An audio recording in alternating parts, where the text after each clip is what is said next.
This is Josh here in my backyard. I'm doing a live weather report. It looks like a spring blizzard. Has this ever happened before? Literally, look, we already got 1 inch. 1 inch of snow already, and you got around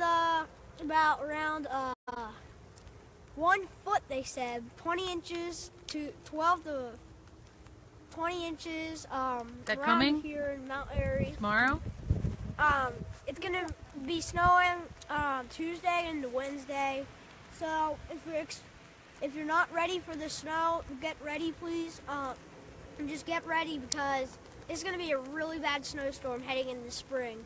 Look how big the flakes are. The flakes are really big. Look, they're about like, I don't know. You should try to eat one. That's the best way to tell. What do you think? Feels like hail.